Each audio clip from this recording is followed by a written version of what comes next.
ಎಲ್ಲರಿಗೂ ನಮಸ್ಕಾರ. ನೀವು ನೋಡ್ತಾ ಇದ್ದೀರಾ ಸೌಮ್ಯ ಕನ್ನಡ ಲಾಗ್ ಚಾನಲ್. ಎಲ್ಲರೂ ಹೇಗಿದ್ದೀರಾ? ಚೆನ್ನಾಗಿದ್ದೀರಾ ಅಂತ ಅಂದ್ಕೊಂಡಿದ್ದೀನಿ. ನಾನಿವತ್ತೊಂದು ಸ್ಪೆಷಲ್ ಡೇ ಸೆಲೆಬ್ರೇಟ್ ಮಾಡ್ತಾ ಇದ್ದೀವಿ ನಾವು. ಆ್ಯಕ್ಚುಲಿ ಇವತ್ತು ಡಿಸೆಂಬರ್ 21 ನನ್ನ ಮಗನ ಬರ್ತ್ಡೇ ಇವತ್ತು. ಸೊ ನಾನು ಲಾಸ್ಟ್ ವೀಡಿಯೋದಲ್ಲಿ ಹೇಳಿದ್ದೆ, ನನ್ನ ಇಂಟ್ರೊಡಕ್ಷನ್ ವೀಡಿಯೋದಲ್ಲಿ ಹೇಳಿದ್ದೆ ನಾನು, ಇದು ಲೆಂತಿ ವೀಡಿಯೋ ಆಗಿಬಿಡತ್ತೆ. ನನ್ನ ಮಕ್ಕಳ ಸ್ಪೆಷಲ್ ಡೇಸ್ ಅಂದರೆ ಬರ್ತ್ಡೇ ದಿನ ನಾನು ಮಕ್ಕಳನ್ನು ಇಂಟ್ರೊಡ್ಯೂಸ್ ಮಾಡಿಕೊಡ್ತೀನಿ ಅಂತ ಹೇಳಿದ್ದೆ.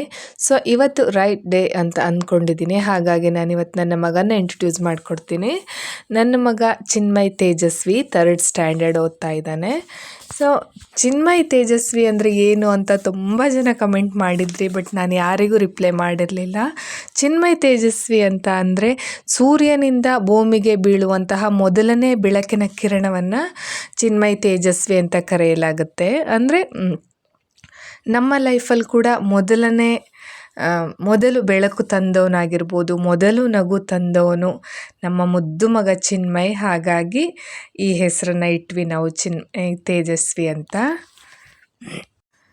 ಚಿನ್ಮಯ್ ತುಂಬ ತುಂಟ ಅಲ್ಲದೆ ಇದ್ದರೂ ಆವಾಗ ಸಣ್ಣ ಪುಟ್ಟ ತರಲೆ ತುಂಟಾಟಗಳು ನಡೀತಾನೆ ಇರುತ್ತೆ. ಆ್ಯಕ್ಚುಲಿ ಅವ್ರ ಅಪ್ಪಂಗಾಗಲಿ ನನಗಾಗಲಿ ಬಹಳ ಪ್ರಿಯವಾದ ಮುದ್ದು ಮಗ ಅಂತಲೇ ಹೇಳ್ಬೋದು ಮಗನ್ನ. ಚಿನ್ಮಯ್ದು ಸ್ಪೆಷಲ್ ಕ್ವಾಲಿಟಿ ಅಂತ ಏನೂ ಇಲ್ಲ, ಬಟ್ ತಂಗಿನ ತುಂಬ ಚೆನ್ನಾಗಿ ತುಂಬ ಕೇರಾಗಿ ನೋಡ್ಕೋತಾನೆ. ಅದೊಂದು ಸ್ಪೆಷಲ್ ಕ್ವಾಲಿಟಿ ಅಲ್ಲ, ಬಟ್ ಅದೊಂದು ಒಳ್ಳೆ ಒಂದು ಅಭ್ಯಾಸ ಅಂತಲೇ ಹೇಳಬಹುದು. ಹ್ಯಾಪಿ ಬರ್ತ್ಡೇ ಮುದ್ದು ಮಗನೇ.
ವಿಡಿಯೋ ಕೊನೆ ತನಕ ನೋಡಿದ್ದಕ್ಕೆ ಥ್ಯಾಂಕ್ ಯು. ಹಾಗೆಯೇ ನನ್ನ ವೀಡಿಯೋಸ್ ಯಾರಾದರೂ ಸಬ್ಸ್ಕ್ರೈಬ್ ಮಾಡ್ಕೊಳ್ಳದೆ ನೋಡ್ತಾ ಇದ್ದರೆ ದಯವಿಟ್ಟು ನನ್ನ ಚಾನಲನ್ನು ಸಬ್ಸ್ಕ್ರೈಬ್ ಮಾಡ್ಕೊಳ್ಳೋದನ್ನು ಮರಿಬೇಡಿ.